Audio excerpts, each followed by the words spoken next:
Controversial, as you can imagine, joining us with their respective views of this, whether it's a good idea for business and the economy and or unions. Congressman Phil Hare is a Democrat from Illinois. He loves this idea, and Congressman John Kline, the Republican from Minnesota, does not. Gentlemen, good to see you both. Thank you for your time today. Thanks for having me. Congressman Hare, why is this a good idea?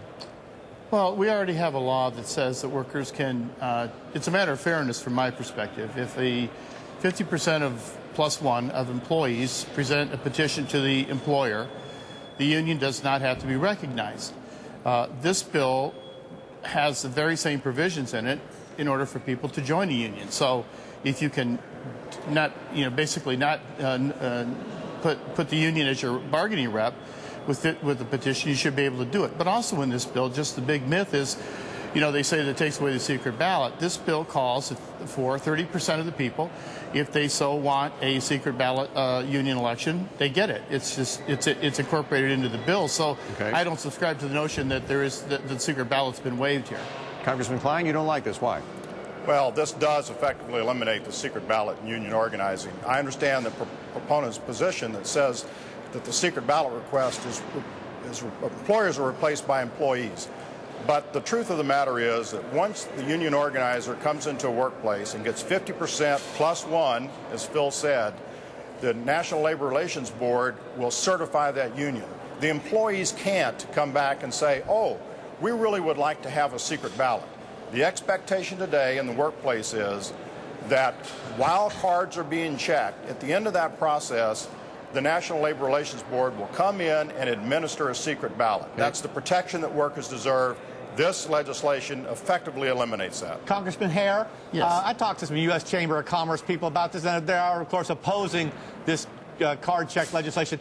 And the thing that really seems to bother me about it, and them, I think, is this would be an escalation of federal intervention into private contract talks that we have never seen on a scale in this country. There are already laws to protect union people when companies mistreat them or don't bargain in good faith. Well, but this would say if you negotiate 120 days on a contract and we don't have a contract, automatically a federal arbitrator appointed by the Obama administration, which is pro-union, comes in and they slap a settlement on you whether you like it or not. Yet why do we want government getting involved? If a company and a union can't agree on a contract, let them work it out themselves. Well, I profoundly disagree with you because you talk about existing laws. George W. Bush, who was probably the most anti-labor president in the history of this nation, found 30,000 people and ordered them reinstated who were fired simply because they tried to organize a union within the company. And there was a law that let them get protection. Good for them.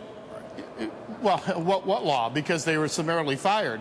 And that's only the ones that George Bush identified. Look, you have 1 out of every 25 people that try to get into a union or try to organize a union lose their job. All we're asking for in this bill is a simple matter of fairness. Look, if the workers don't want the union, they don't have to sign the petition. But Nobody. What I don't understand is you were a member of a union. I still am. For so long for a secret ballot purposely so that corporations couldn't pressure their employees or couldn't show retribution against them due to a secret ballot. And now you want to get rid of it? I don't understand why that doesn't. The minute you sign a card, everybody knows. Everybody knows when you sign the petition to decertify the union who the people are that voted to decertify the union. You don't have a secret ballot to go to the plant manager and say we no longer want Union XYZ to represent us. Your name is on a petition. Those whose names aren't on the petition are identified. Look, if the playing field was level, and you had mentioned, one of you mentioned earlier that the union organizers are in the plant. Look, the union organizers cannot even be on company property. They have to contact these people. If they're lucky, they get the list of the employees with 2 weeks out.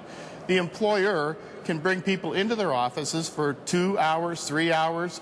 They can talk about the evils of joining a union, and the union organizers are basically allowed 2 weeks.